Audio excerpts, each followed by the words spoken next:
Dios le bendiga a mi hermana Lucy. Bienvenida. Bendiciones. Amén, profe. Buenas noches. ¿Cómo está? Bien, gracias a Dios. Gusto de verle. Amén. Igualmente. Puede dirigir en oración mi hermana Lucy y arrancamos. Bendito sea el Señor. Amén, pastor. Vamos a orar entonces. Maravilloso Dios, eterno Padre que estás en los cielos. Te damos gracias una vez más por permitirnos reunirnos en este estudio. Oramos y presentamos esta clase delante de ti para que sea guiada a través de tu Espíritu Santo, dirigiendo, Señor, por medio de tu siervo, de nuestro profesor Ever, Señor, que sea esta clase de gran bendición para cada uno de los alumnos de este instituto. Bendice, Señor, a cada uno de mis compañeros, llénanos del conocimiento tuyo, pero sobre todo de ese temor hacia ti que nos das a través de tu palabra. Te doy la gloria y la honra a ti, Señor Jesús. Amén y amén. Amén y amén. Gloria a Dios. Gracias, mi hermana Lucy. Dios la bendiga. Bienvenida. Hoy vamos a entrar al libro de Eclesiastés, lo que está debajo del sol, lo que el hombre no entiende. Libro de Eclesiastés.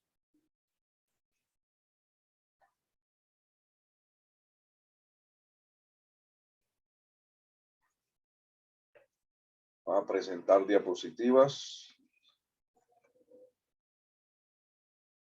y entramos en materia. Bien, bienvenidos al Instituto ITEI, donde Dios nos ha permitido estar en esta institución para formarnos, para trazar bien la palabra de verdad. Entonces, Dios les bendiga, hermana Luz, y a todos los hermanos. Vamos hoy a mirar otro libro de los poéticos o sapiensales. Vamos a mirar esta parte importante, que es el libro de Eclesiastés, palabras del predicador, hijo de David, rey en Jerusalén, Eclesiastés 1:1. Introducción al libro de Eclesiastés. No conozco nada tan magnífico en su estudio, apasionado del dolor y el placer por mortal, en su estima del fracaso y éxito, ni de destreza tan noble, ni de poema que provoca de modo tan indómito iluminación espiritual. La introducción.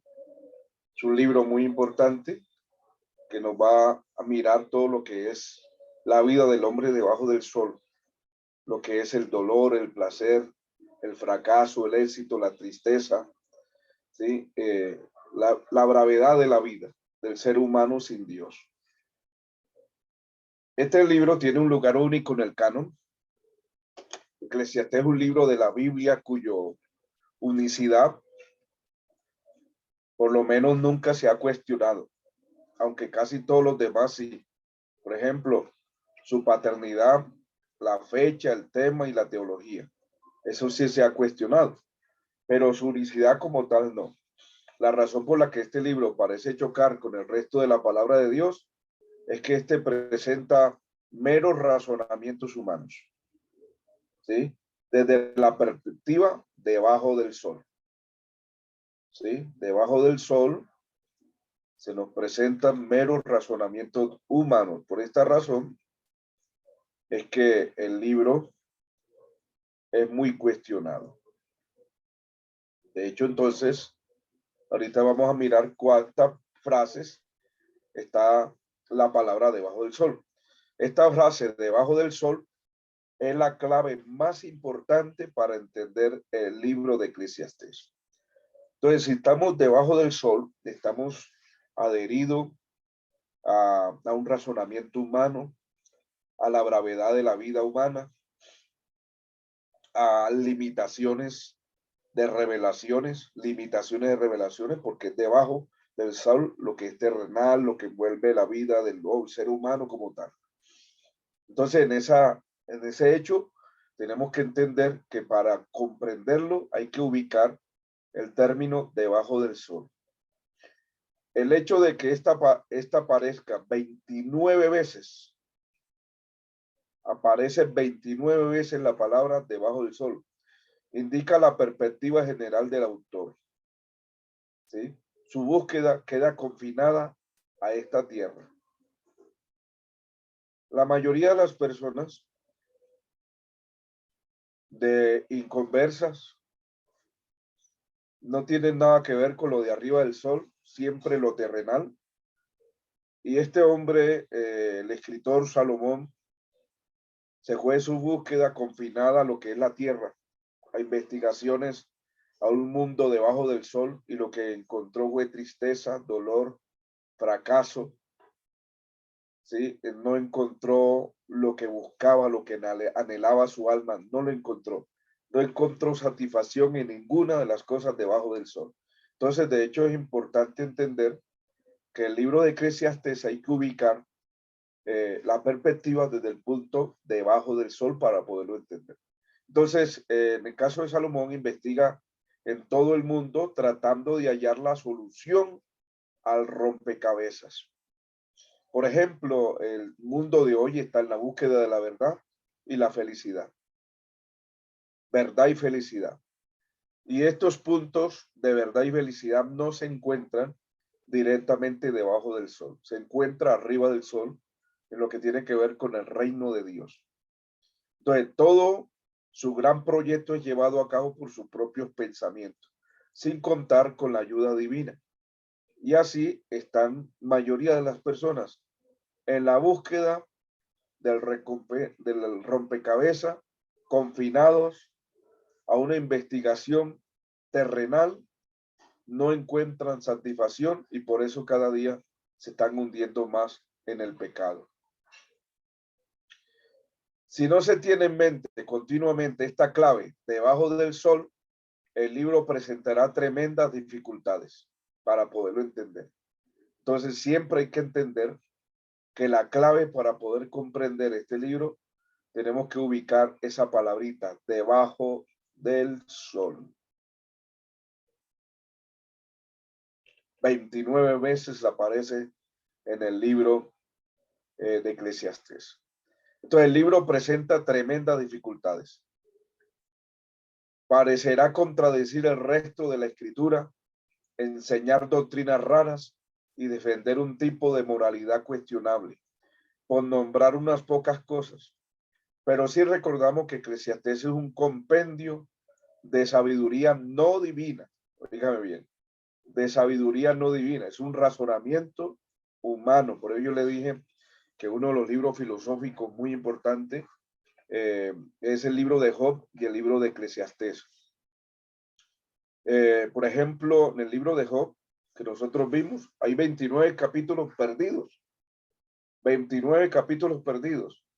Desde el capítulo 4 hasta el capítulo 31.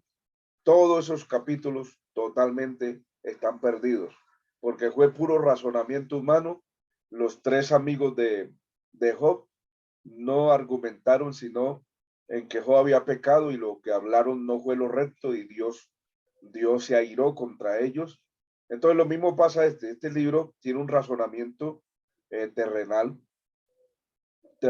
una sabiduría que directamente no ubica la parte divina, tiene una cantidad de preguntas y sinsabores que es necesario nosotros entenderla. Mi hermana Paola, hermana Lucy. No ha llegado todavía, Paola. No ha llegado, sí. Profe, una pregunta. Digamos, cuando usted nos habla, ¿sí?, de este tipo de libros, Job, que es un libro filosófico, y Eclesiastés, digamos, cuando usted nos dice que estos capítulos en Job estuvieron pues perdidos, digámoslo así, porque era como la sabiduría humana, está mal cuando nosotros nos argumentamos en predicaciones con este tipo de libros o con este tipo de sabiduría, como lo que habla también Salomón en Eclesiastés, o lo podemos predicar. Sí, podemos predicarlo ubicando inmediatamente sin perder de vista los razonamientos que ellos hicieron, como lo vimos, la mayoría de ellos tres hablaron que Job había pecado y lo acusaban y ese era su lema. Entonces encontramos que prácticamente, como terminé al final la conclusión, muy poco provecho se saca del libro de Job, simplemente con los 3 capítulos primero, que eso es de buen provecho. El del 32, cuando habla de Eliú, al 30, al 39, 37, al 37, y del resto del 38 en adelante, cuando habla el Señor, ¿sí? Esos son los capítulos más provechosos.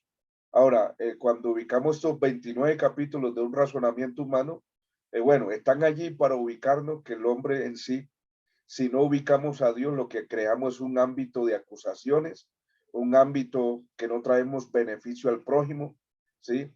Que no traemos una respuesta de solución a la vida de las personas cuando aislamos a Dios de nuestro razonamiento. Porque estos hombres lo que hicieron simplemente fue acusarlo, pero nunca le intimidaron que Dios, a buscar a Dios para poder tener una respuesta. Ellos se basaron en sus propias trayectorias, en sus propias tradiciones, en sus propios razonamientos, sin tener en cuenta a Dios. Entonces, hay cositas allí que son buenas extraerla, pero siempre que se va a extraerla hay que explicar el trasfondo. ¿Sí? Explicar el trasfondo de que estos hombres lo que hicieron no hablar lo correcto, porque eso lo dice el Señor al final, 42. No habéis hablado de mí lo recto, como mi siervo Job, dice el Señor. Y Eliú nos dice que lo que hicieron fue condenar a Job. Lo condenaron totalmente. Entonces, y Job lo que hace es justificarse. Entonces, este libro de Eclesiastés es un libro importante también. Debemos entender que es la búsqueda de la verdad, la felicidad. Y prácticamente cuando se escribe este libro, precisamente estamos hablando que está floreciendo apenas, está empezando a florecer lo que es la filosofía griega.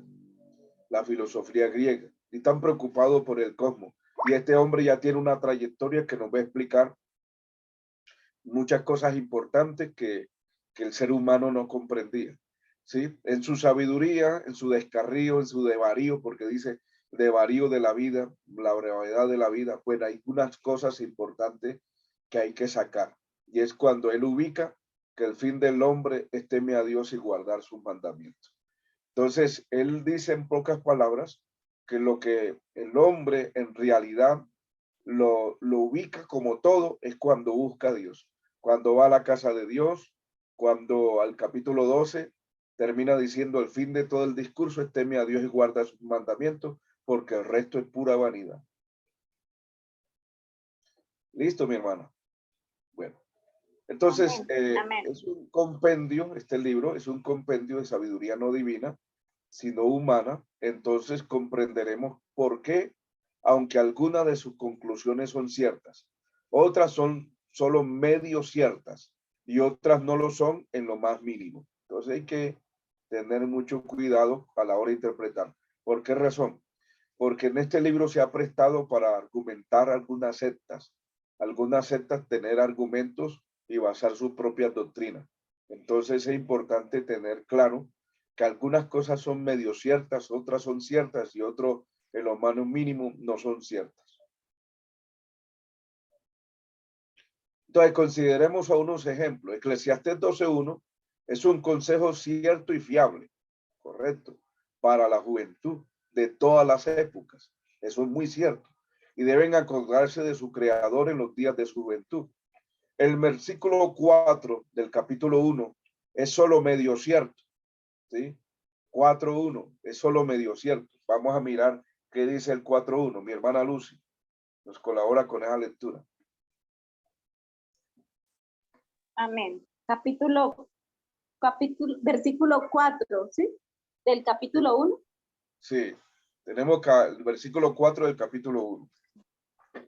Dice, generación va y generación viene, mas la tierra siempre permanece.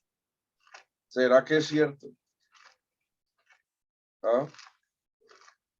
Entonces nos dice, el versículo 4 del capítulo 1 es solo medio cierto. Sí es verdad que una generación sigue a otra, pero no es verdad que la tierra siempre permanece. La tierra un día va a ser destruida. ¿Sí? Salmo 102, vamos a mirar, 102, 25 al 26. Y segunda de Pedro 3, 7 y el verso 10.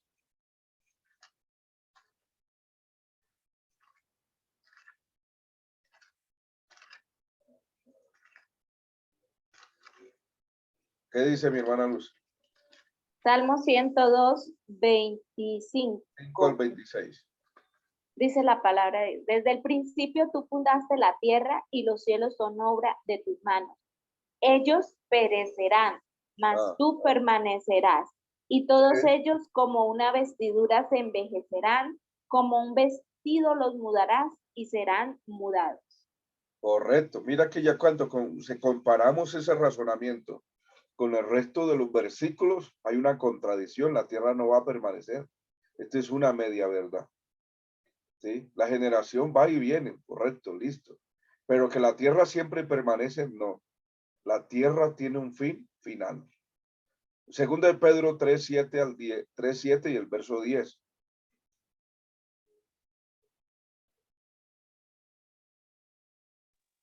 Pero los cielos y la tierra que existen ahora están reservados por la misma palabra, guardados para el fuego en el día del juicio y de la perdición de los hombres impíos. Ok. 7, 3, 7 y 10, y el verso 10, ¿sí? El verso 10. Pero el día del Señor vendrá como ladrón en la noche, en el cual los cielos pasarán con grande estruendo y los elementos ardiendo serán deshechos y la tierra y las obras que en ella hay serán quemadas. Entonces, ¿es cierto que permanecerá para siempre? No, No. no. Entonces miramos ese punto que son importantes. Es cierto que los jóvenes deben mirar y tener el consejo y deben mirar a Dios en todas las épocas y alinearse con Dios, el adolescente y el joven. Pero que es cierto que la tierra permanece, no. Es cierto que la generación va y viene, pero que permanece la tierra para siempre, no. Por ejemplo, hay las siguientes afirmaciones tomadas literalmente no son ciertas en lo más mínimo. Vamos a mirar cuáles son. No hay cosa mejor para el hombre, sino que coma y beba y que su alma se alegre en su trabajo. 2:24. Ni tiene más el hombre que la bestia. 3:19. Los muertos nada saben. 9:5. No obstante, si no tuviésemos revelación de Dios, probablemente llegaríamos a las mismas conclusiones. ¿Sí? A las mismas conclusiones. Bueno, comamos y bebamos que mañana moriremos. El fin de nosotros es comer y listo, y alegrarnos y listo. No, ese no es el fin. El fin es disfrutar primero, buscar el reino de Dios, su justicia. Lo otro viene por añadidura. Tener por primero el encuentro con Dios, tener que a veces, dice Filipenses, buscar las cosas arriba, no las de la tierra, dice, cuyo Dios es el vientre, que solo piensan en lo terrenal. O sea, cambia totalmente la perspectiva cuando el Nuevo Testamento no se hace un enfoque total de lo que es Eclesiastés en pocas palabras.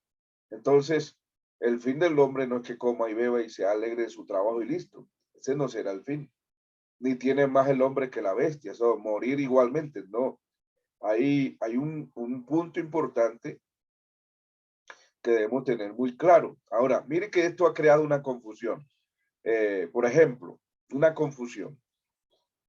El hombre muere y el espíritu vuelve a Dios que lo dio. No, la revelación del Nuevo Testamento, si el hombre vivió para Dios, sí va, pero si no vivió para Dios, no va. No va. Amén. Ese es el punto. Entonces, mire que hay cosas que necesitan claridades, porque el hombre está hablando debajo del sol y está devariando. Y lo único que encuentra más certero es el capítulo 5, cuando fueres a la casa de Dios, acércate más por oír que para ofrecer sacrificio a los necios. Entonces, es importante tener en cuenta cuando nosotros estemos pisando Eclesiastés para afirmar alguna doctrina. Tenemos que tener mucho cuidado porque hay cosas que no son ciertas, hay cosas que son medio ciertas y hay cosas que son ciertísimas.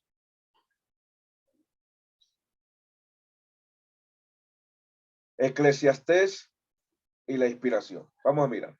Al decir que algunas de las conclusiones del libro, Debajo del Sol, solo son medio ciertas o nada ciertas, ¿cómo afecta esto a la inspiración del Eclesiastés? Vamos a mirar. La respuesta es que no afecta a la cuestión de la inspiración en lo más mínimo. Y hoy tenemos a nuestra hermana Joana. Qué bendición. Dios la bendiga. Bienvenida. Dios los bendiga, buenas noches. Amén. Buenas noches. Ya le estábamos extrañando. Pastor, yo tengo una pregunta. No sé si entendí muy bien. Su merced dice que digamos, hay partes del libro de Eclesiastés que dice la verdad y otros que, pues, medio verdad. Sí. Mi pregunta es, digamos, pues nosotros sabemos que la Biblia es viva y la palabra es verdad, ¿sí? Pero entonces, ¿a qué se refiere su merced con que es verdad y mentira? Porque pues ahí entonces la palabra ya no sería verdad, ¿no? O no entiendo, mejor dicho. No sé a qué se refiere su merced con eso. Listo. Bien, me acabo de explicar que hay 29 frases o palabras que dice debajo del sol. Y la única manera para entender debajo del sol es que el hombre no tiene toda la revelación. El hombre en este autor se fue a conseguir, a buscar por sí mismo, de hallar la solución a rompecabezas de la vida, en este caso lo que es la felicidad, la verdad, ¿sí? Y miramos a Eclesiastés como un hombre que se descarrió, ¿sí? Capítulo 2 ubica que se desvió, tuvo mujeres, tuvo fincas, tuvo de todo, los placeres, buscando la realidad, y lo que halló fue traición, lo que halló que Dios le estaba pagando, se desvió total. Entonces, hay cosas que él dice, por eso le digo, hay cosas que él dice que son ciertas y hay cosas que no son ciertas. Por ejemplo, hablamos del episodio, dice que la tierra va y vuelve, ¿sí? Los ríos van y vuelven, ¿sí? Y que la tierra permanece.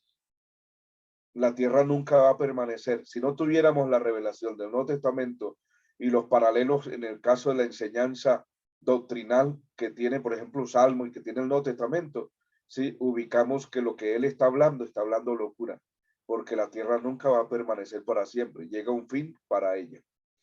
Entonces, ¿qué pasa? ¿Por qué está inspirado? Es lo que vamos a mirar. Nos dice, ¿por qué la inspiración? ¿Será que esto contradice la inspiración? Entonces miramos acá, Eclesiastés y la inspiración. Al decir que algunas de las conclusiones del libro, Debajo del Sol, son solo medio ciertas o nada ciertas, ¿cómo afecta esto a la inspiración de Eclesiastés? La respuesta es que no afecta la cuestión de la inspiración en lo más mínimo. El Espíritu Santo, ¿sí?, llevó al autor a escribir lo que en la realidad el hombre está en búsqueda debajo del sol, ¿sí?, pero que no encuentra totalmente, habla variando, sin sentido, locura, vanidad, y lo que habla en su devarío, ¿sí?, y escribe en su devarío de lo que hay debajo de la tierra, debajo del sol, perdón, debajo del sol, está sin revelación, está cuestionando tantas cosas, tantas preguntas, ¿sí?, que no le encuentra satisfacción. Entonces, el Espíritu Santo guía al autor en la inspiración. Bueno, el libro forma parte de la palabra inspirada de Dios. Es dada por Dios en el sentido del que el Señor ordenó que debía incluirse en el canon de la Escritura. Profe. Sí, mi hermano Alonso, puede abrir su micrófono. Profe, bueno, y el escritor de este libro es el mismo Salomón, ¿verdad? Pero el mismo cuando Salomón. dice allí, el mismo cuando dice allí que el descarriado, ¿era cuando él estaba descarriado? Cuando se descarrió, se fue con esta mujer de Filisteas. Claro, ese libro se ubica más en la vejez de Salomón. Es un libro de la vejez. Es un hombre que cuando lo descarrían las mujeres, ¿sí? Y reaccionar,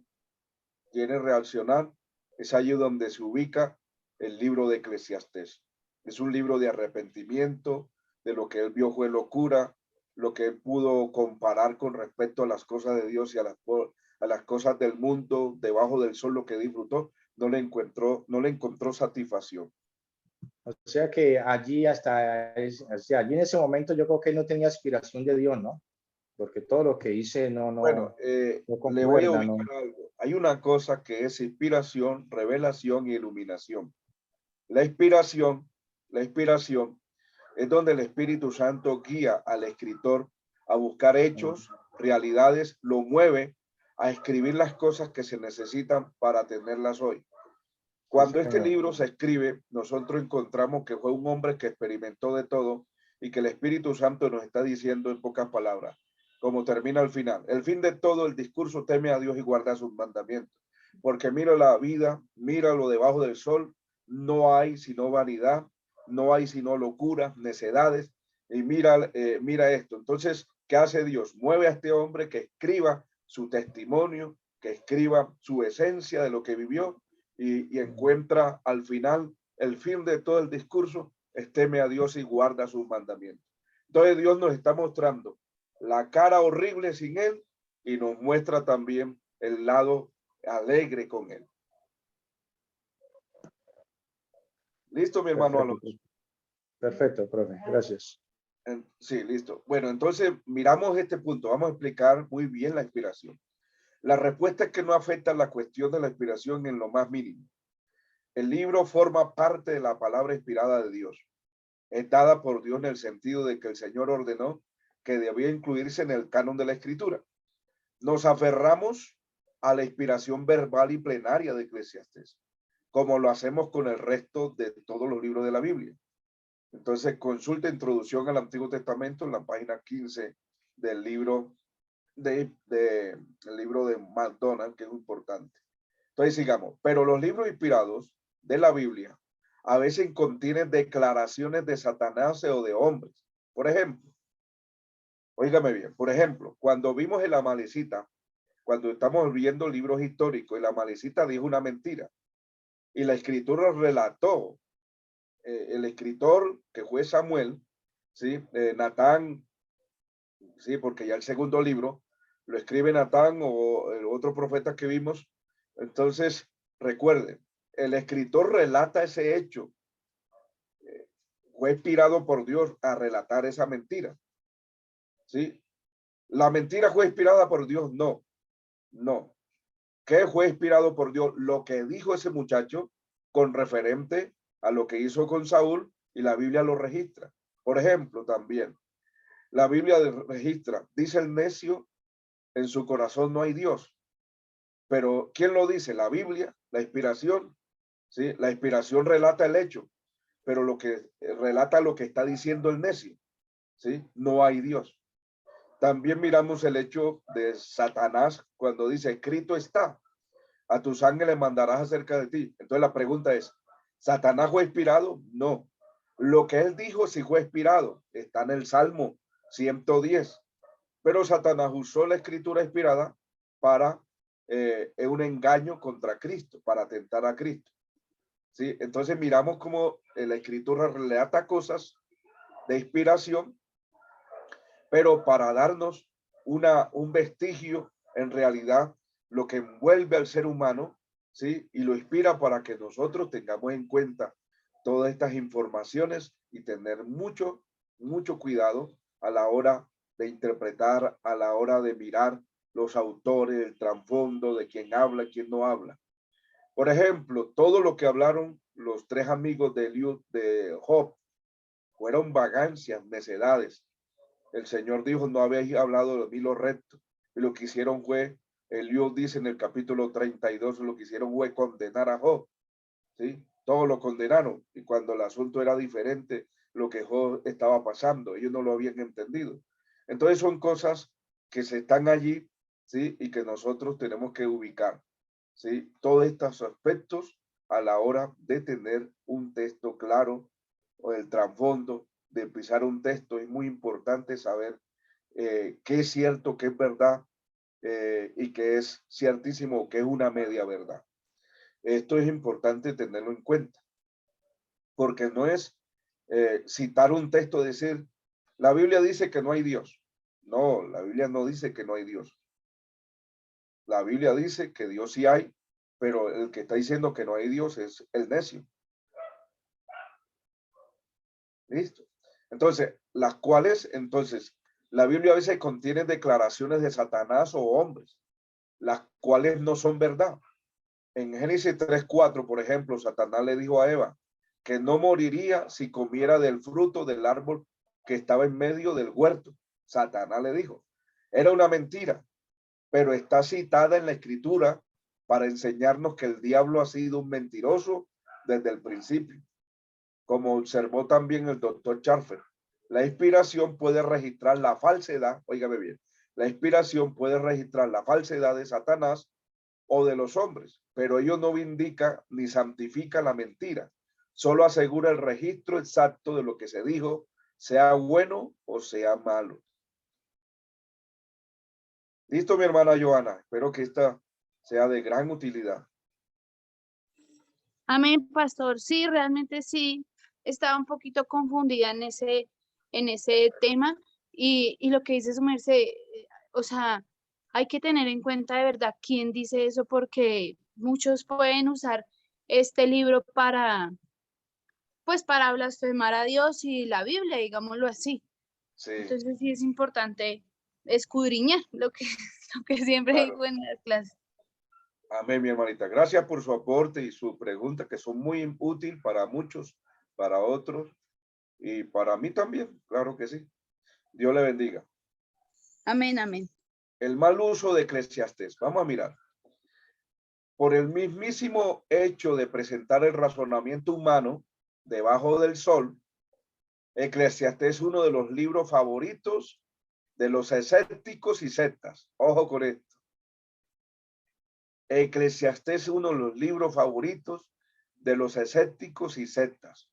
Lo citan con gran entusiasmo para demostrar su incredulidad y doctrinas heréticas, especialmente en lo tocante a la muerte y el más allá. Por ejemplo, usan el versículos de este libro para enseñar el sueño del alma después de la muerte y la aniquilación de los malos que han muerto.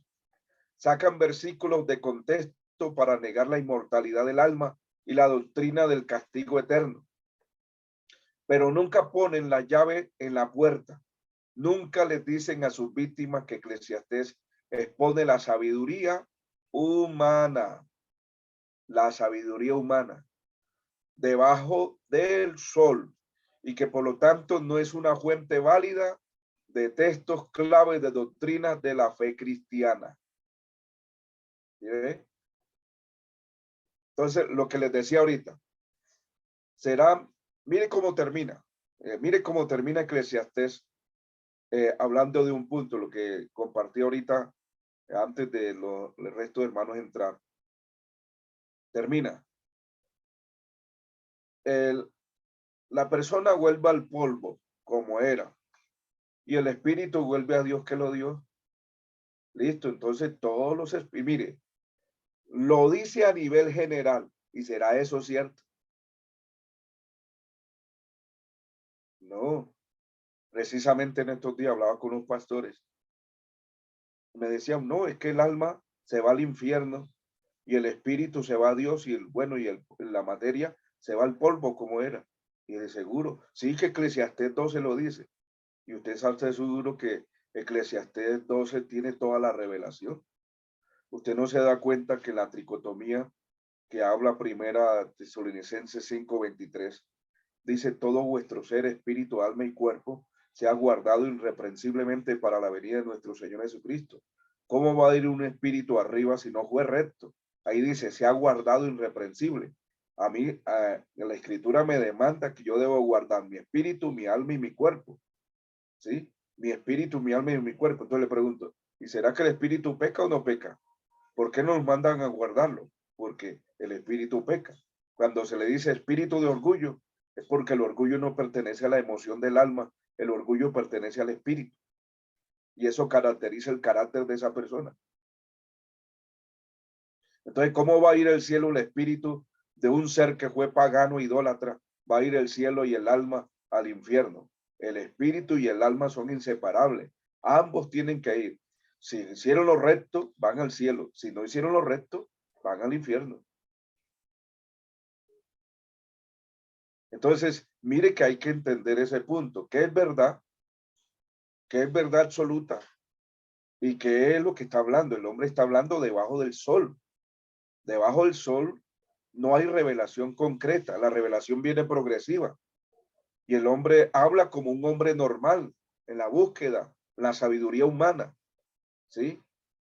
Entonces, hay que ubicarla, por eso siempre les he dicho, hay que ubicar la escritura con la luz del Nuevo Testamento, mirar hacia el Antiguo Testamento.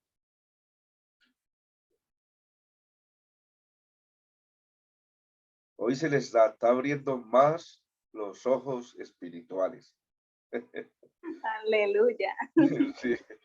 Hoy están mirando otra perspectiva de ver las cosas en las Sagradas Escrituras. Sí, profe, porque sí, digamos, uno siempre tenía como ese o ese entendimiento, bueno, yo por lo menos lo había escuchado siempre de esa forma, que el espíritu vuelve a Dios, que lo dio él, el alma pues ya va al cielo, al infierno, y el cuerpo pues a la tierra, ¿sí? Entonces, pero ya viéndolo pues de esta manera como usted nos está enseñando, el espíritu y el alma son inseparables. Entonces Así ya, pues no, como que siempre venía escuchando esto, pues, imagínese desde la infancia.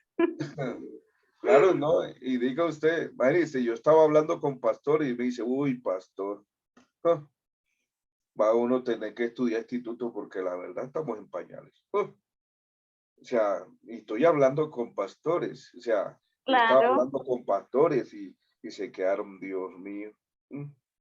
Y eso que no fue un solo tema, fueron varios temas. Yo estaba por allá buscando una finca para un retiro de pastores que tenemos 5 días de ayuno en una finca y en eso estaba presbítero y 3 pastores más y empezaron a hablar y yo les dije, yo difiero de ustedes en esto, por esto y por esto y por esto y por esto y por esto y les expliqué con argumentos del trasfondo conforme a esto y quedaron, ay hermano, y cuántos errores no, y yo lo he enseñado a la iglesia, me dice, y yo lo he enseñado a la iglesia y ahora ¿qué tengo que hacer? Y bueno, para que se fijen. Lo que toca que hacer, bajar el cuello, hermano, me equivoqué. Sí, no había visto esto por este lado y vean, eso es lo que toca hacer. Bueno, el título hebreo para este libro es Coelet. Coelet, término derivado de la palabra kat, que significa convocar a una asamblea y por lo tanto dirigirse a una asamblea. Coelet se refiere probablemente al encargado de reunir a la asamblea, por eso se le llama predicador, ¿sí? Es el que dirige, ¿sí? Y se dirigirle la palabra a la asamblea. En la Septuaginta, o sea, la traducción en la versión griega, la versión antigua griega, el nombre Coelé se traduce por eclesiastés. Este vocablo está relacionado con la palabra eclesia, asamblea. Así que eclesiastés equivale aproximadamente orador público o predicador o maestro moralista que se dirige a una asamblea o a una iglesia. Emplea este término para referirse a sí mismo, ¿sí? Es probable que el título indique el papel del escritor como líder maestro o una comunidad de sabios. ¿Ok? Entonces, mirad que todo esto es importante, de mirar que este predicador tiene un razonamiento de la vida, de todo ello. Mire que fue cuando estaba en su reino, no se había descarriado cuántos proverbios compuso, 3000 proverbios, y estaba en la búsqueda de todo ese razonamiento, ¿sí? Hasta que lo descarriaron las mujeres y en el descarrío, ahí empezó la situación de desvarío. Por ejemplo, en el 2 al 12 2:12 les leo, dice, después volvía yo a mirar a ver el sol, ¿sí?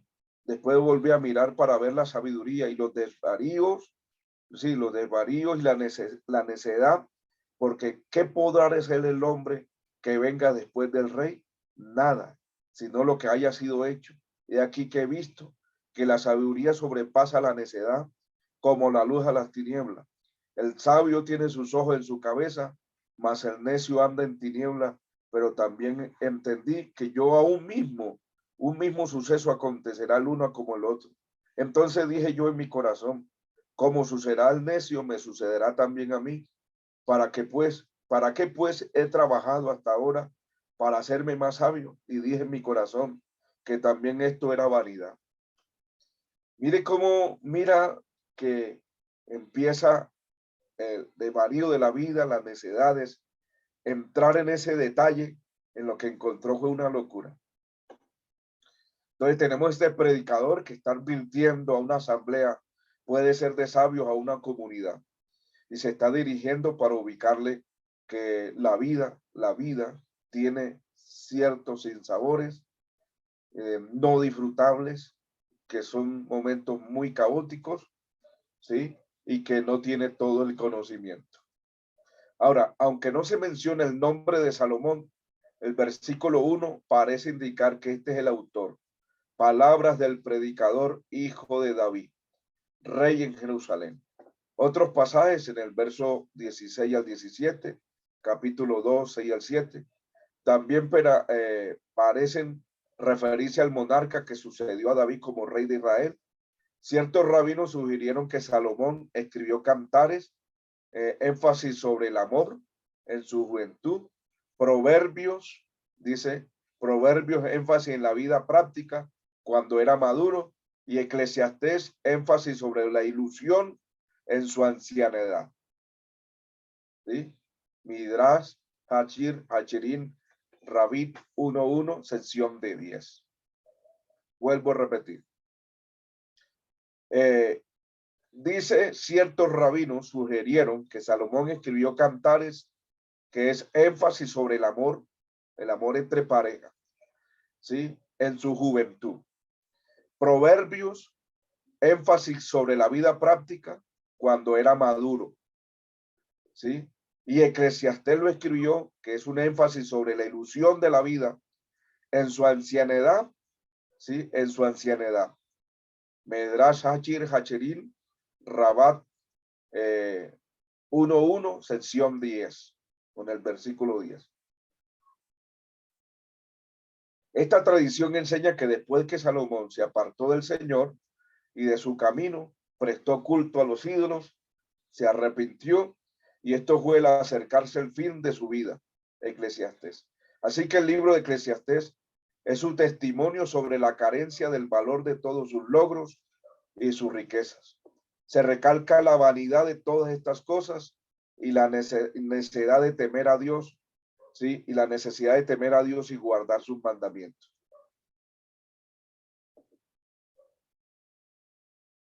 Gracias. Ya miramos ahorita el autor del siglo XVII. La mayoría de los judíos cristianos creen que Salomón escribió el libro de Eclesiastés. Un siglo antes, el general conservador Martín Lutero rechazó la paternidad salomónica, pero fue una excepción. A muchos les sorprenderá saber que la mayoría de eruditos actuales, incluyendo a los conservadores, creen que el libro fue escrito por Salomón. Sí, no fue escrito por Salomón, sino que fue presentado en un marco salomónico, no para engañar, sino como un medio literario de expresión. Bueno, estoy hablando lo que dice la actualidad. El tiempo moderno en lo que tiene el Tanaj judío y lo que vimos ahorita del Tanaj judío y los escritos rabínicos, porque el Antiguo Testamento, sí, está entre los rabinos judíos. Y ya hablar del siglo moderno es hablar vascuencia y enredarnos en tantos laberintos. Y esto es lo que hace la crítica teológica. Entonces, aceptémoslo directamente como lo tienen los judíos.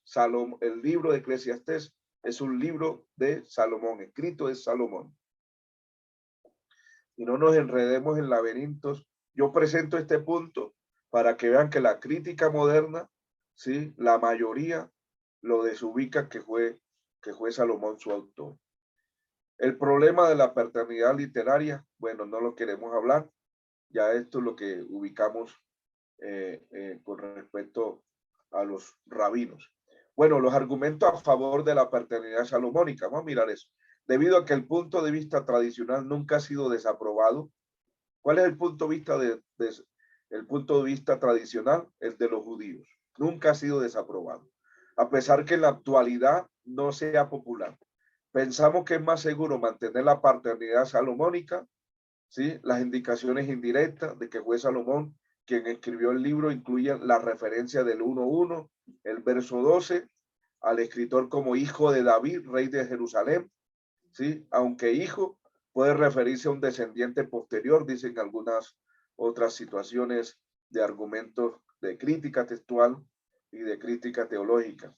Esta frase, junto con los detalles directos, encajan con la conocida biografía del rey de Salomón. La referencia histórica directa. Vamos a mirar.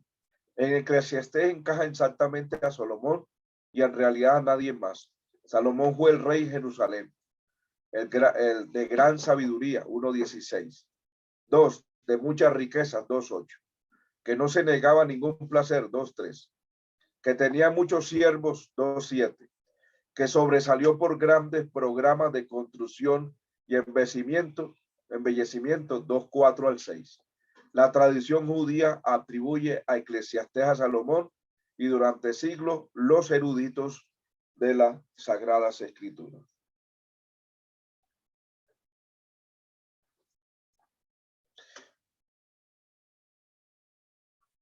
La fecha, aceptamos al rey Salomón como el autor humano, es posible la fecha alrededor de 930 a.C.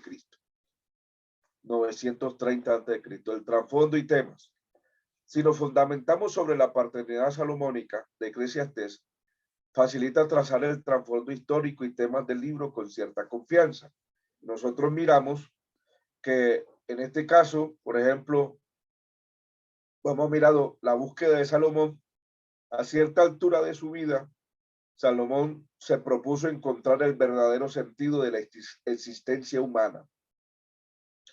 Estaba resuelto a descubrir la buena vida, ricamente dotado de sabiduría y cómodamente protegido con riquezas. El rey Salomón pensó que si había alguien capaz de encontrar satisfacción duradera, ese sería él, el único que probó de todo.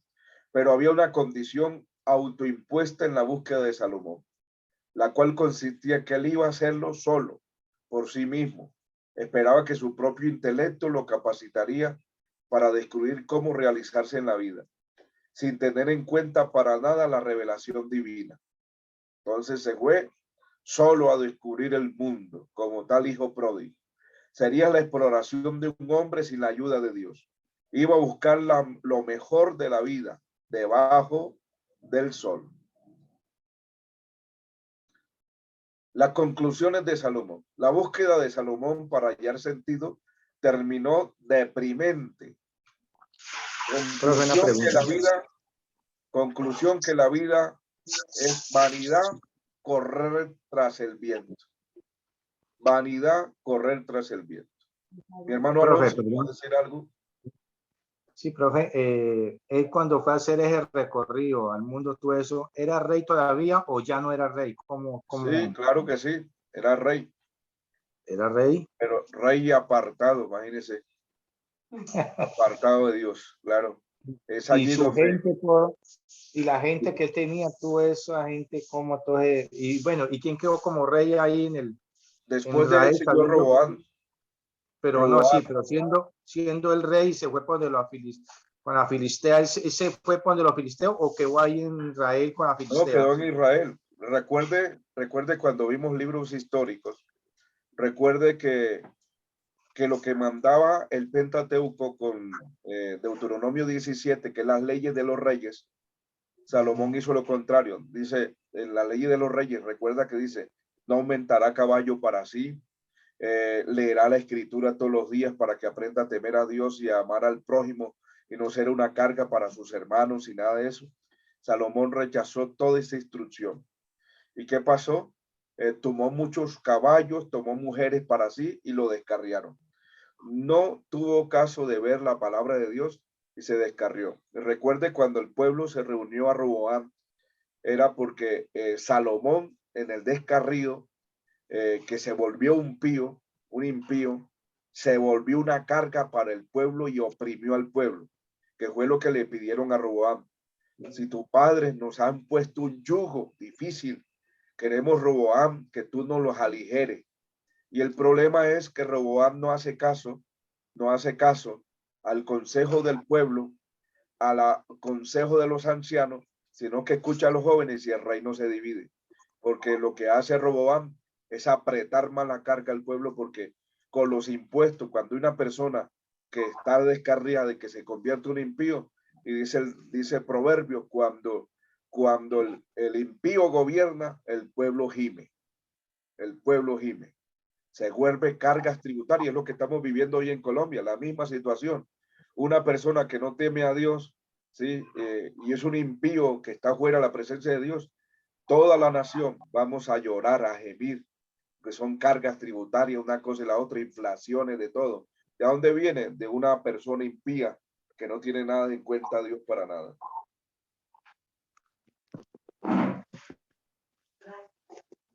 Ay, mi hermano Alonso. Amén, profe, sí, sí. Listo. Bien, hasta donde él había podido llegar, sencillamente no valía la pena esforzarse en la vida. No era capaz de encontrar realizaciones o satisfacción duradera, a pesar de toda su riqueza y sabiduría. Fracasó en su búsqueda de la buena vida. ¿Sí?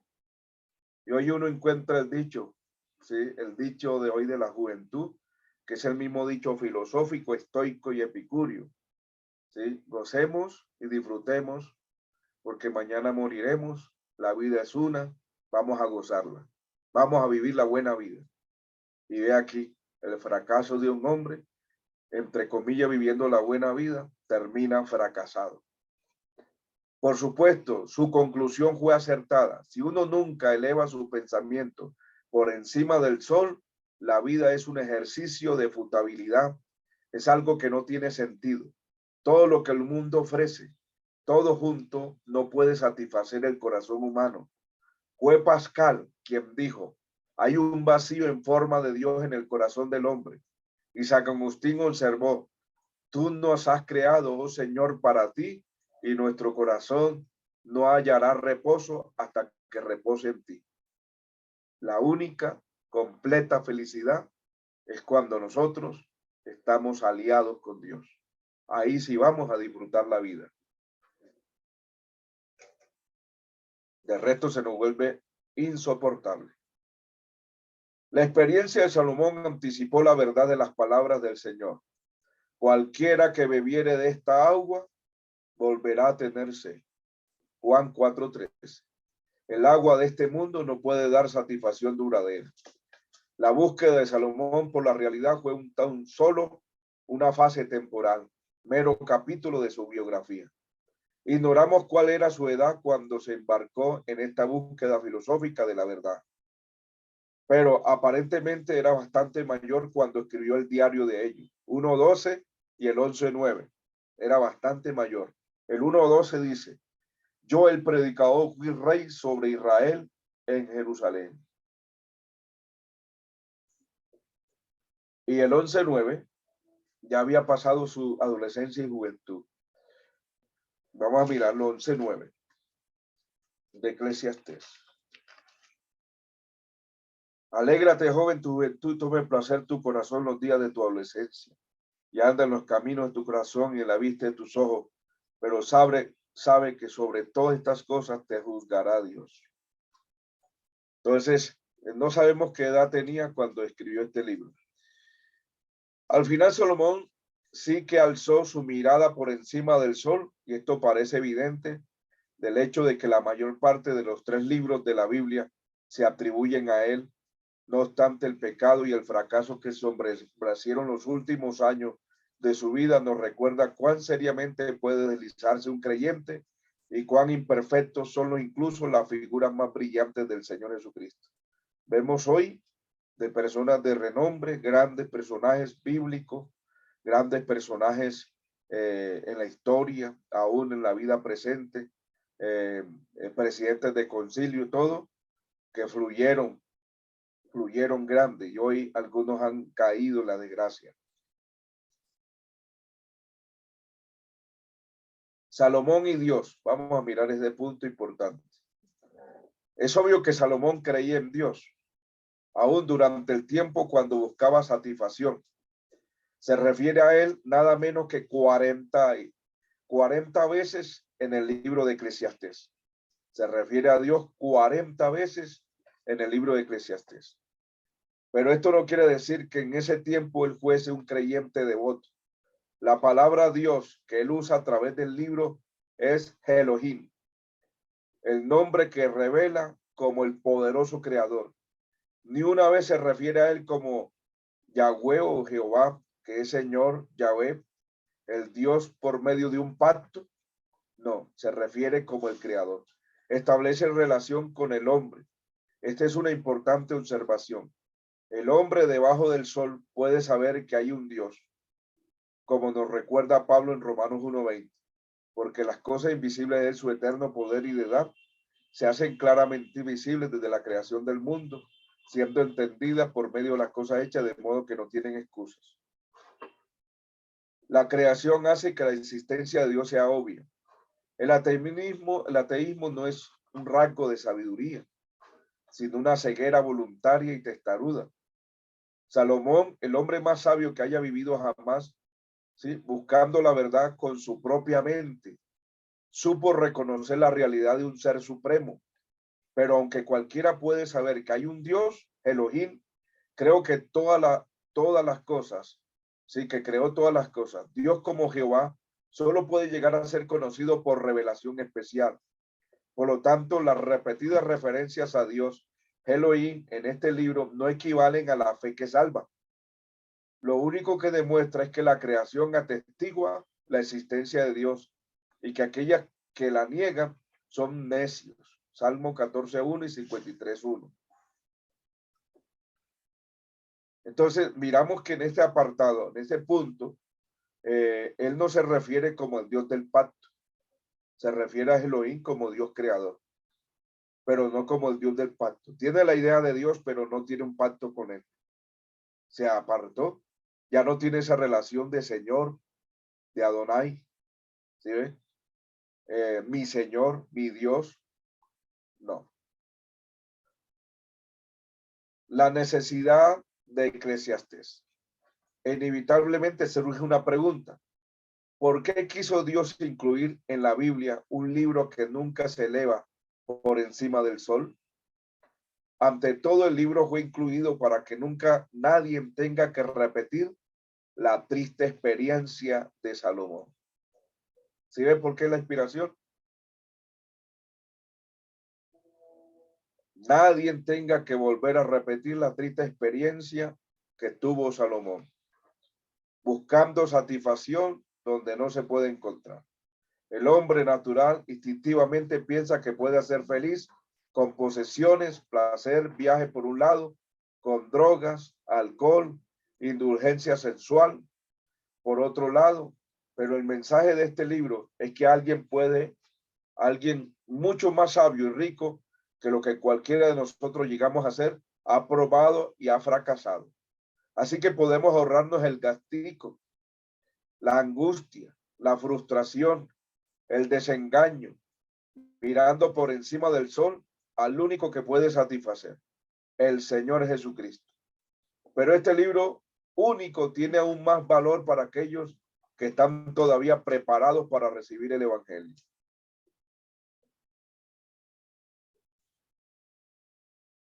Dice el doctor Davidson, nos dice, no hay necesidad de señalar el gran contraste entre Eclesiastés y el Evangelio de Cristo. Tal vez debamos insistir en el hecho de que la aparición del nuevo Evangelio no ha hecho vana, inútil la literatura de sabiduría de antaño. Esto hizo un labor a su tiempo y aún tiene la labor que llevar a cabo. Hay ocasiones en la historia de uno en las que no se está preparado para sentarse a los pies de Jesús y en las que es más conveniente acudir a las escuelas de Coelé, al corazón de ser vaciado antes de poder ser verdaderamente lleno, a menudo el predicador moderno tiene que imponer la lección, que no es obsoleta ni le será nunca. Teme a Dios y guarda sus mandamientos, porque este es el todo del hombre. Es necesario acudir a Cristo para aprender a hacerlo de modo eficaz y para aprender lecciones más sublimes para las cuales este primer paso prepara el camino. Miramos el carácter del libro. Eclesiastés es filosófico en carácter, presentando cuestiones profundas acerca del significado y naturaleza de la existencia humana. Siendo un sabio, Coelet pone todo su empeño en buscar la verdad y en descifrar los enigmas de la vida. ¿Sí? Es al mismo tiempo un pensador profundamente original que no se contenta con aceptar las ideas de otros o con aprobar sin examen previo los postulados de una tradición. Es un hombre que se entrega a la búsqueda. Pensamientos de Coelet, del sabio predicador. Como explorador, Coelet busca el significado de su existencia y examina la vida debajo del sol. Desde este punto de vista, para ver dónde se encuentra la felicidad, descubre que todo es vanidad. Todo es vanidad. Ibel termina vanidad, que es el término Ibel, término hebreo que designa todo aquello que es vacío, inconsistente y fugaz, con un soplo, la niebla, una ráfaga de viento. Eso es vanidad.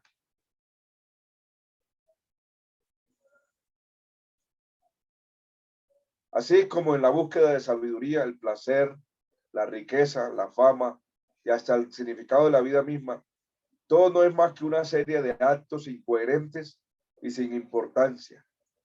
Eclesiastés 3:1 al 11, que concluye con la vejez, capítulo 12, verso 1 al 7, y con la muerte.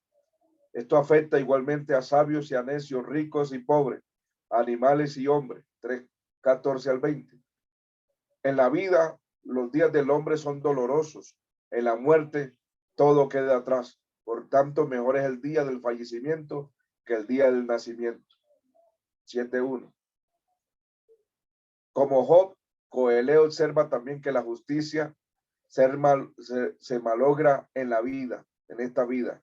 Hay justos a quienes sucede como si hicieran obras de impío, y hay impíos quienes acontece como si hicieran obras de justo. 8:14. Tampoco aprovecha el hombre del culto, la rectitud y la piedad. ¿Será eso verdad? Tampoco aprovechan al hombre el culto, la rectitud y la piedad. ¿Será eso verdad?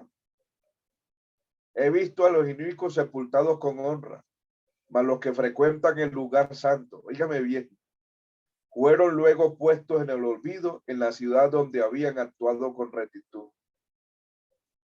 Y más adelante termina diciendo, ahí en el mismo versículo, no te hagas demasiado santo, ni demasiado justo. ¿Sí ve? ¿Será? Por eso le pregunto, ¿será esto verdad? Por eso hay que entender el carácter del libro de Eclesiastés. Vamos a buscar capítulo 8, mi amado hermano, el capítulo 7. Mira lo que dice el verso 15 en adelante. Todo esto he visto en los días de mi vanidad. Justo hay que parece por su justicia. Y dice, y hay impío que por su maldad alarga sus días. No seas demasiado justo, ni seas sabio con el censo, porque habrás de destruirte. No hagas mucho mal, ni seas insensato, porque habrás de morir antes de tu tiempo. ¿Sí? Entonces me dice, no seas demasiado justo, ni seas sabio con el censo. Entonces mire el 8 que estamos allí, el 8:14, y nos enseña. Hay vanidad que se hace sobre la tierra, que hay justos a quienes sucede como si hicieran obras de impío, hay impíos quienes acontece como si hicieran obras de justo.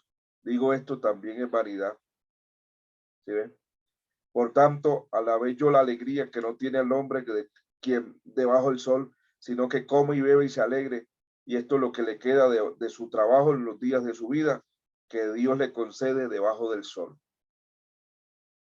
Entonces, si yo soy demasiado justo y de todo eso, es pura vanidad. ¿Será verdad? Si ve estas conclusiones, es porque él está, por eso le decía, hay cosas correctas, hay cosas medio correctas y hay cosas que son totalmente incorrectas. Incorrectas. Cuando usted, hay personas que dicen, hermano, ¿para qué tanta? Mire, con lo que dice Eclesiastés, es que tanta búsqueda, vea, tanto ser justo, tanto rectitud, y mire lo que dice Eclesiastés, no.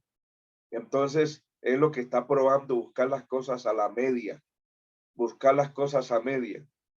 Y esto choca con el pensamiento del Nuevo Testamento. El Señor dice, ni porque eres frío ni caliente, te vomitaré de mi boca.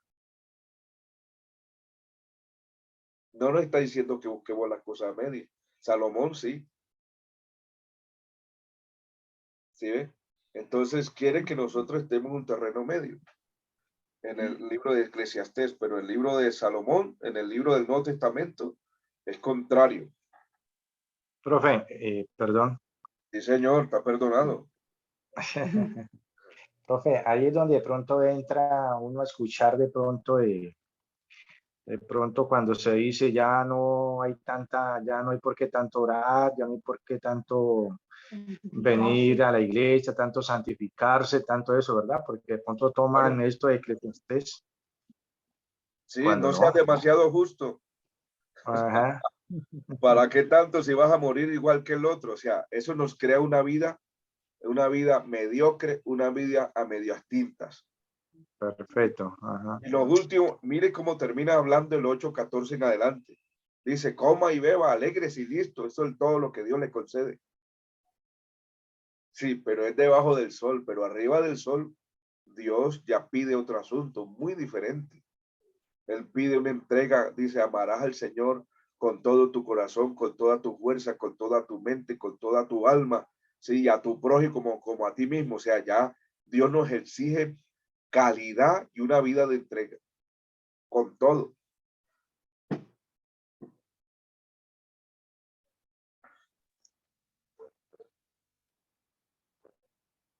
Qué bonito estudiar este libro. Hoy se nos están aclarando muchas cosas importantes. Amén, profe, así es. Bien. Amén, pastor, es cierto. Amén. Ya vamos a despejarnos de eso. Es que a veces entender la escritura nos toca sentarnos así como ustedes están ahorita. Así que Dios les bendiga, mis amados hermanos. Si hoy no hubiesen estado en esta enseñanza y los que van a ver el video, la grabación y le prestan atención, van a salir de una cantidad de incógnitas. Y si no hubiesen estado en esta enseñanza, en este instituto, viendo esta materia, precisamente hubiesen seguido en la misma actitud. ¿Sí? Todo es inspirado y todo hay que aceptarlo. No, hay cosas que son muy cuidadosas de entender y que hay que examinarlas. Sin embargo, Coeleb trata de cobrar consuelo, ¿sí? Modesto de goces que ofrece la vida, pero el misterio del más allá queda sin vislumbre de solución. No obstante que el predicador tiene poca luz sobre Dios y sus caminos. Ojo con esto. El predicador tiene poca luz sobre Dios y su camino. No es incrédulo, él cree en Dios, pero tiene poca luz. Esto quiere decir, por eso yo les decía que el libro de Eclesiastés es un libro que la revelación viene progresiva y donde termina toda revelación, termina con Cristo y los apóstoles. Ahí termina la revelación escritural, normativa. Para él Dios es el creador y la responsabilidad mayor del hombre se sintetiza así: teme a Dios y guarda sus mandamientos. 12:3. Sigue quedando desconcertado ante la manera en que Dios se dirige a los asuntos humanos, pero a fin en que el Señor tiene que ver con rendir cuentas, que el hombre debe aceptar de su mano lo malo como también lo bueno, y que todos tendrán que ser juzgados. Él sí lo comprende como bien. Propósito de interpretación. Eclesiastés por poco fue rechazado, óigame bien, Eclesiastés por poco fue rechazado como libro canónico. Cuando los rabinos eruditos revisaron la lista hebrea de las escrituras sagradas en Yagnia, en el año 90 después de Cristo, en el concilio de Yagnia, al lector del libro le choca lo que le parecen los escepticismo y el pesimismo de Colette. También se critica porque a menudo produce la sensación de materialismo, fatalismo y de desilusión. No alimenta la fe y esperanza como otros libros de la Biblia. Entonces, ¿por qué fue incluido en el canon? ¿Cuál es el mensaje de Eclesiastés que justifica su lugar entre los libros inspirados? ¿Cuál es el propósito valioso del libro? Estudiosos de la Biblia sugieren algunas teorías y vamos a mirarlo. 1. El libro refleja el pesimismo de un hombre que no guardó comunión íntima con Dios. Según esta interpretación, Coelho había descuidado a Dios con el fin de entregarse totalmente a la búsqueda de las cosas que agradan al hombre natural. Siente pues cierta amargura de corazón, la que resulta que los recuerdos de aquellos momentos cuando llegó a la conclusión de que tal y tal actividad era vana. Y cuando él sintió que Dios le estaba pagando con las cosas que estaba viviendo. Además se escribe desde el punto de vista, espera un momentico. Vamos a buscar el capítulo 2, por favor, mis hermanos. Porque es que él sintió que Dios ya le estaba pagando en la vida y dijo, no, Señor. Vamos a mirarlo. 2:9 al 10. Dice, y fui engrandecido y aumentado más que todos los que fueron antes de mí en Jerusalén. A más de esto, conservé conmigo mi sabiduría. Verso 10. No negué a mis ojos ninguna cosa que deseara, ni aparté mi corazón de placer alguno, porque mi corazón gozó de todo mi trabajo. ¿Y cómo termina diciendo ese verso 10? Mana Lucy, ¿qué dice ahí? Y esta fue mi parte de toda mi faena. Y esta fue mi parte de toda mi faena. Y cuando él sintió que esa era su parte, renunció. Dios le estaba pagando y le estaba dando todo. Pero cuando él sintió que era su parte de toda su faena, dijo, no, Señor. ¿Sí? ¿Sí me están comprendiendo lo que quiero ubicarles?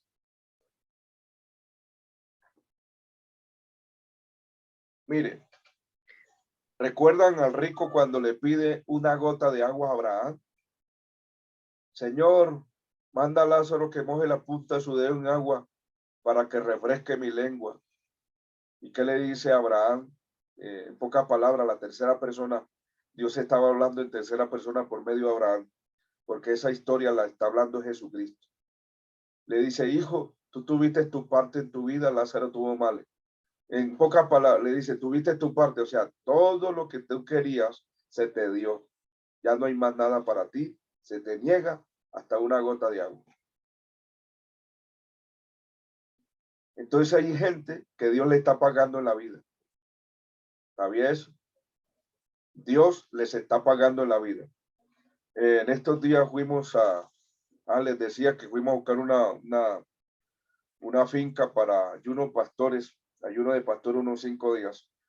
Y encontramos una finca que habíamos siempre alquilado y la encontramos que la regalaron a una X iglesia. Y nosotros, algún pastor dijo, Dios mío, y nosotros que nos toca orar y llorar para ubicar siquiera algo y vea. Y estas fincas que yo vine aquí, dice el pastor, yo vine aquí y me cobraban 2.700 millones de pesos por esta finca y ahora la regalan a esta institución eclesiástica. ¿Sí? La regalaron. Y esa institución eclesiástica es una institución totalmente pagana, herética, totalmente. Y resulta, alguien más dijo de esta ubicación. ¿Sí? el mundo ama lo suyo. Como ama lo suyo, tienen todo. Y les está dando todo. Y Dios les está dando totalmente su paga. Y listo. Pero arriba ya no tienen parte. Sigamos luchando. Amén. Amén, amén. Amén. Mejor hacer tesoros en el reino de los cielos. Es correcto. Bien. Bueno, además escribe desde el punto de vista de la vejez, que después de haber desperdiciado sus energías, sus talentos, su tiempo en aquello que era vacío, aparte del servicio de Dios, él tiene su conciencia intranquila con respecto a Dios, con remordimiento tocante a su vida malgastada. ¿Quién sabe cuántos años desperdició? Sí, como hay muchos que se han apartado de Dios, ¿sí? Desperdiciando el tiempo, vienen a traerle a Dios la viejura. Ya cuando han malgastado su vida, vienen trayéndole a Dios ya lo que no sirve. Esperamos que todos nosotros le entreguemos al Señor lo mejor. Yo le agradezco a Dios que de mis 14 años empecé mi vida ministerial y hoy puedo decir a boca llena con 45 años que Dios me ha dado mi adolescencia, mi juventud, la he entregado al servicio de Dios y aquí estamos todavía, firme en su camino. No hay cosa más linda que entregar nuestra adolescencia y juventud al camino del Señor. Y aún la vejez también. El libro es un intento de adaptar mutuamente la religión tradicional de los hebreos al pensamiento contemporáneo de la época de Coelé. Coelé es el predicador, recuerden. Esta teoría moderna ubica a Coelé en el periodo helenístico, de la historia de los judíos. Ninguna otra parte ha gozado la piedad del Antiguo Testamento un mayor triunfo que el libro de Coelé. Simultáneamente en su cabeza Coelé era griego y en su corazón era judío. Sin embargo, lo que Cornit quiere decir, según Derek Kiner, es que la fe hebrea coexistía con las ideas griegas. Las dos son realmente incompatibles. Los griegos y los hebreos son totalmente incompatibles.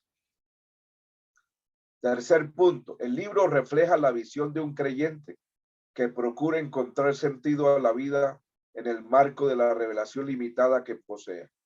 Coelho intenta descifrar el enigma de la existencia apoyándose exclusivamente en su propia experiencia y en su propio razonamiento. Él ve las cosas con tanto realismo, pero las interpreta con un observador bajo el sol. Lo mismo le pasa a los filósofos de nuestras universidades hoy en día. Lo mismo le pasó a los filósofos de antaño en la época clásica y los modernos. Estos están mirando solo debajo del sol, nunca han comprendido la vida como tal y por eso los filósofos hoy se han adaptado a la parte sociable. Ya el filósofo como tal, que como clásico, como ese pensador, ya no lo hay. El filósofo hoy está en los problemas racionales, en los problemas de la vida, cómo darle solución, sí, pero ya no como eran los de antaño. Al menos los de antaño estaban encontrando a Dios, en el caso de Aristóteles con la metafísica, en el caso de Platón con el demiurgo, ¿sí?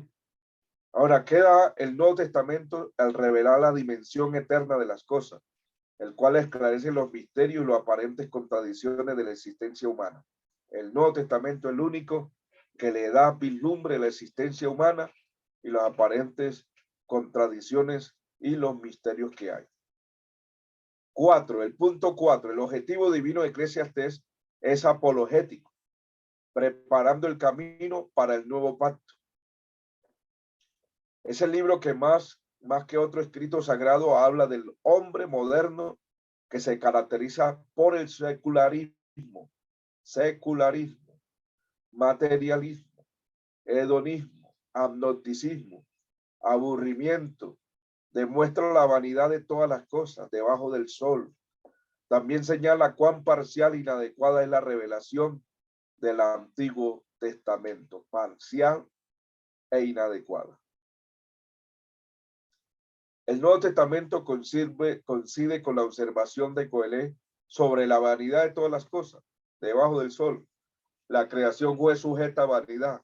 Gime a una, Romanos 8, 19, 22. La búsqueda para tener sentido y felicidad en la vida encuentra su respuesta solo en aquel que dijo: cualquiera que bebiere de esta agua volverá a tener sed, mas el que bebiere del agua que yo le daré no tendrá sed jamás. Del Lich observa que los montones de ruinas. Coelho demuestra cuán necesario es que abran pronto los cielos por encima de la tierra. Quiere decir que solo una revelación especial puede disipar las penurias, las tinieblas en las cuales existe el hombre debajo del sol. Y solo una nueva criatura puede ver las cosas por encima de la tierra. Según este concepto, Coelho nos lleva desde una filosofía de la vida a otra y muestra que todas resultan en vanidad.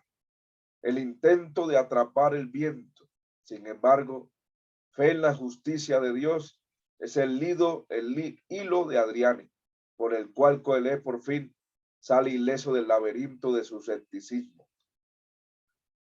Entonces el propósito del libro será demostrar cuán vacía es la vida del hombre bajo el sol sin una revelación de Dios. Y así está hoy en día. Hoy votaron las escrituras de nuestros gobiernos, de nuestros planteles educativos, y así sigue siguiendo el hombre en la vida vacía debajo del sol. Sin revelación de Dios, el hombre no puede ser feliz.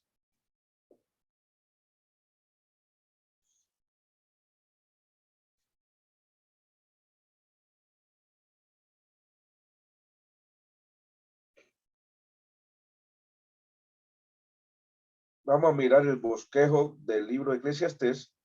Entonces miramos acá el prólogo, que es 1:1 al 11. El título y tema 1:1 al 3. El predicador. Vanidad de la naturaleza y la vida 1:4 al 11. Experiencias de Coelho 1:12, 2:26. Vanidad de la ciencia 1:12 al 18. Vanidad de los placeres 2:1 al 11. Vanidad de la sabiduría 2:12 al 26. La sabiduría humana. Aprovechando las oportunidades de la vida 3:1 al 4 y el verso 16. La soberanía de Dios 3:1 al 15. Desórdenes sociales 3:16, 4:8 al 4:8. La unión hace la fuerza 4:9 al 12. La sabiduría no está en la edad 4:13 al 16. La futuribilidad de personalismo capítulo 5 y al 6:12. Deberes para con Dios 5:1 al 7. Paradojas de la vida 5:8 al 9. La vanidad de la riqueza 5:10 al 6:9. El destino es determinado 6:10 al 12. Sabiduría 7:1 al 12:8. Lo que es mejor 7:1 al 4. Evitando los extremos 7:15 al 24. La búsqueda de sabiduría 7:25, 8:1. Sabiduría en la corte del rey 8:2 al 5. La ley divina insonerable 8:6 al 8. Desigualdades de la vida 8:9 al 9, 9:1. La muerte, destino de todos 9:2 al 6. El goce de la vida frente a la muerte 9:7 al 10. La sabiduría es buena pero inadecuada 9:11 al 18. Una colección de proverbios 10:1 al 20. Un llamamiento a la acción 11:1 al 6. Consejos a los jóvenes 11:7 al 12:8. Conclusión 12:9 al 14. Propósito del autor 12:9 al 12. El deber supremo del hombre 12:13 al 14. Y ahí terminamos lo que es el libro de Eclesiastés. Sus aportes son muy importantes. ¿Qué tal les pareció?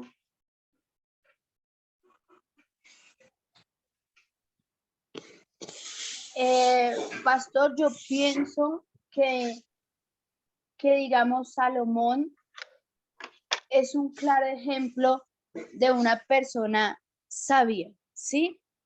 Pero nos muestra más allá la sabiduría que tiene el, o sea, ¿cómo me explico? Para mí, obviamente, en Salomón pide sabiduría, ¿sí? Dios le da sabiduría, pero nos muestra como las dos caras de la sabiduría de Dios y la sabiduría del hombre. Entonces, nos damos cuenta que Salomón, con la sabiduría que Dios le dio, también la usó para la vanidad del hombre, ¿sí? Entonces, aunque Dios le dio la sabiduría, sin Dios, pues en sí sigue valiendo nada, digámoslo así, ¿sí me hago entender? Entonces, yo veo que Salomón, cuando escribe los libros de Salmos y los anteriores que vimos, la sabiduría de Dios es perfecta, o sea, es perfecta dentro de todo su ámbito, pero en este libro Dios también es tan perfecto que nos muestra que un hombre sabio sin Dios también es nada. Entonces, pienso yo que nos vemos reflejados más allá en cuanto a la vanidad del hombre, primero, pues la opinión propia del hombre, y la persona que tiene conocimiento, pero no tiene conocimiento inspirado en Dios. Entonces también eso es como no tener nada. Realmente, si usted no tiene a Dios, no tiene nada. Así Pienso es. yo. Muy buen razonamiento. Gracias por su aporte, mi hermanita. Está en lo correcto. Sin Dios lo que tenemos no lo podemos disfrutar, y lo que nos haya dado se nos vuelve inútil, vacío, Y hueco. exactamente, pastor. Y así Él nos lo haya dado, porque la sabiduría de Salomón fue sabiduría dada por Dios. Pero Claro, nos damos cuenta que en el momento que Él se alejó de Dios, realmente quedó pues como nada. Y es como importante.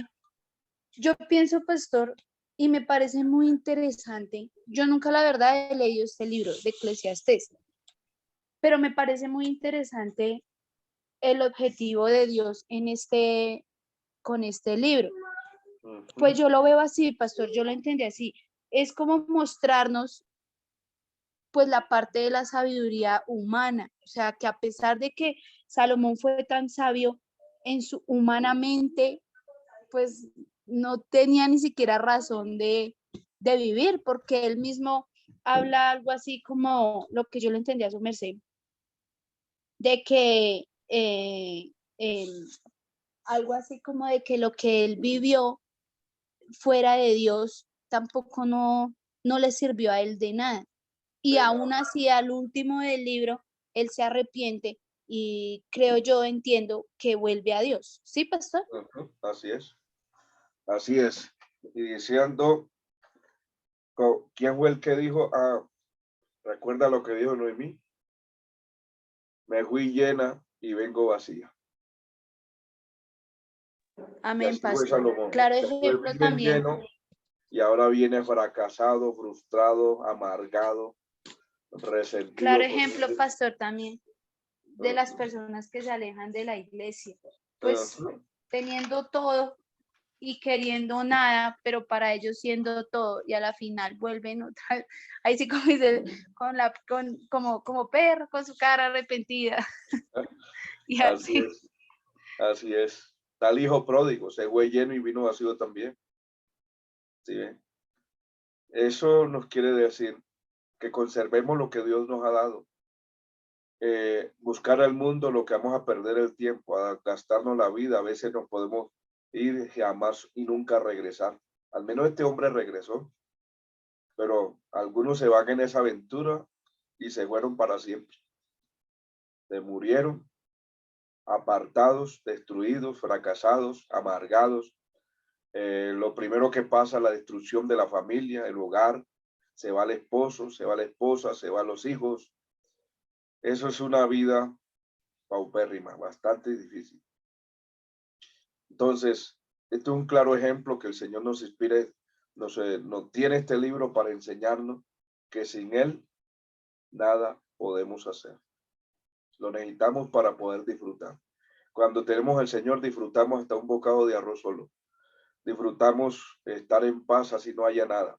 Porque el mejor disfrute es cuando uno puede orar, llenarse de Dios.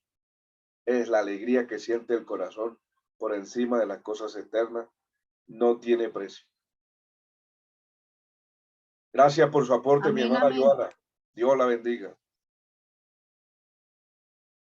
¿Quién más tiene algún aporte? Mi hermana Lucy, cuéntenos, ¿cómo le fue hoy? Bien, pastor. Pues a mí sí me gusta mucho este libro.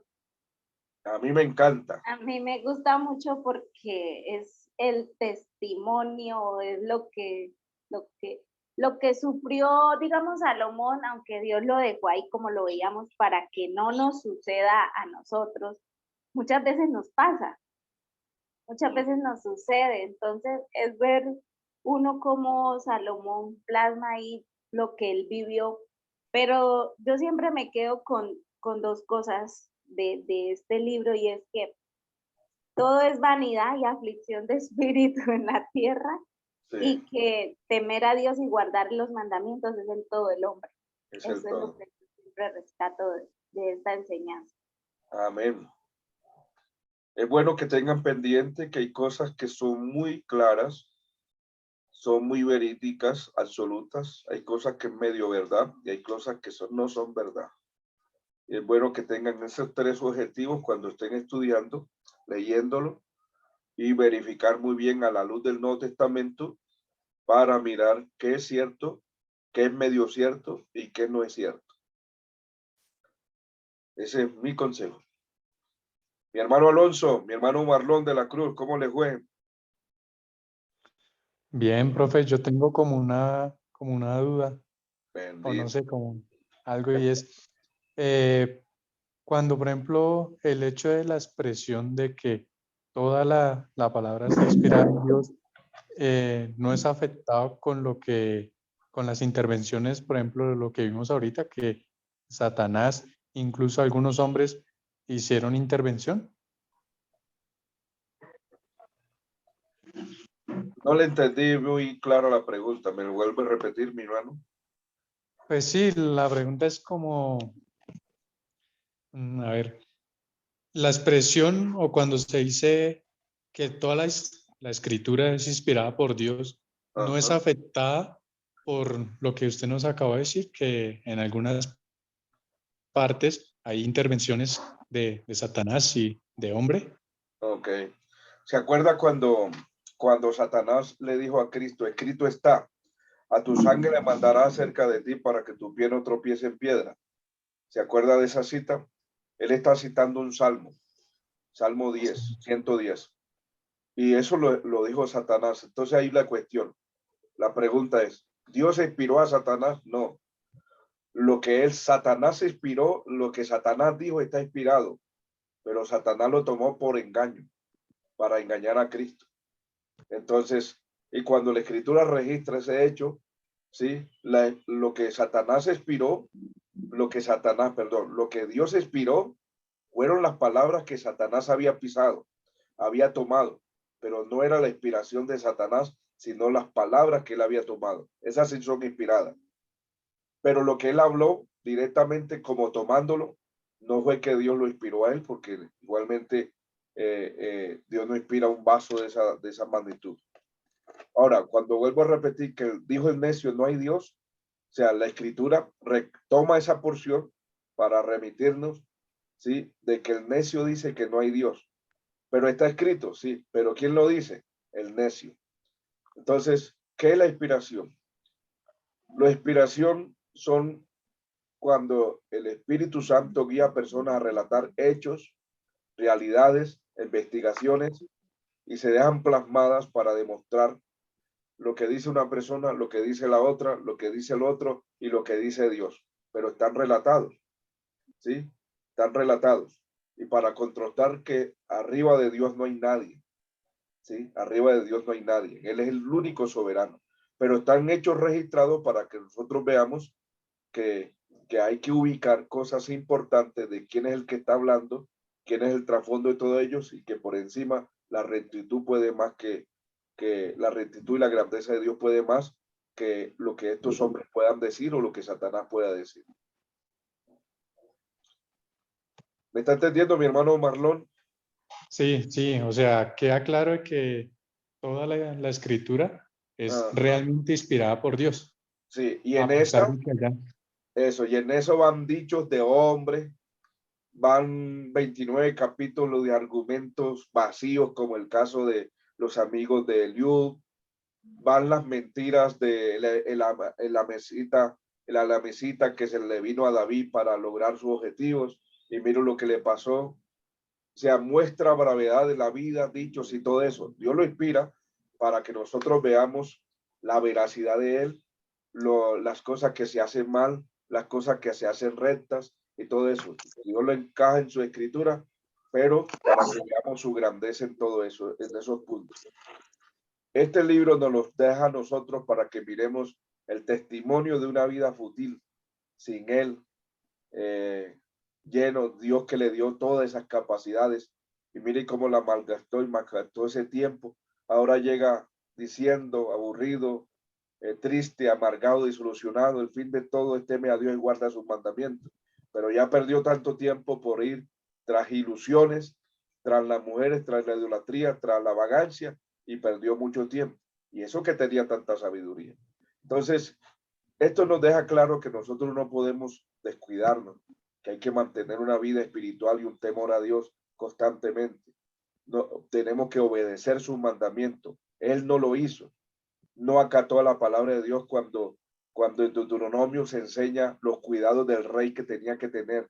Nosotros vimos 6 principios, lo que tenía que tener el rey. Tenía que guardar la escritura, leerla todos los días. No podía amontonar riquezas, dice la escritura. No podía amontonar caballos, no podía amontonar mujeres para sí. Ellos hicieron caso omiso a la palabra de Dios y mira dónde fueron a templar. Hoy tenemos la vida vivida de un hombre que se apartó los mandamientos, mira dónde llegó, a lo más profundo, ahora sale de allá, disolucionado, dice, el fin de todo es teme a Dios y guarda sus mandamientos. Y Dios lo inspiró para que nosotros miremos todos estos detalles que son importantes de conservar la vida espiritual que no tiene precio. Por eso Proverbio dice, busca la verdad y la sabiduría y no la vendas, porque es un tesoro, eso no tiene precio. También nos dice, invierte, compra la verdad y la sabiduría. ¿Qué quiere decir? Invierte en ella, invierte en la sabiduría, invierte en la búsqueda de las cosas espirituales. Eso no tiene precio. Y si algún día alguien le colocara un precio a un libro que sea edificación, cómpralo, cómpralo y edifica tu fe. Mi hermano Alonso. Sí, profe. No, súper, profe, ahí todo lo que miramos en este libro de Eclesiastés, súper bueno, mucha cosita que no entendíamos ni la comprendíamos de pronto, ¿no? Por pasar leyendo tan rápido, porque a veces uno piensa que toda la escritura es verdad, como dicen, no es verdad, es verdad. Pues de hecho dice la Biblia que la escritura es verdad, ¿no? Sí. Pero no, cuando miramos ahí palabras como por ejemplo de este hombre, ¿verdad? Que con tanta sabiduría, pero la desilusión yo creo que lo llevó a hablar todas estas cosas y a decir cosas que no Bueno, deberían.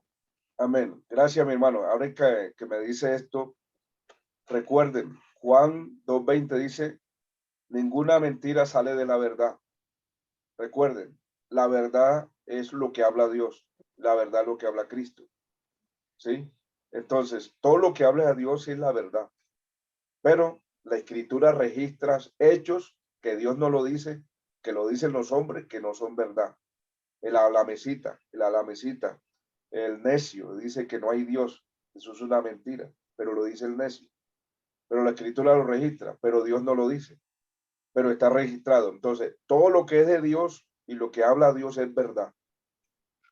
Pero la escritura recoge algunas recopilaciones, inspiración, ¿sí?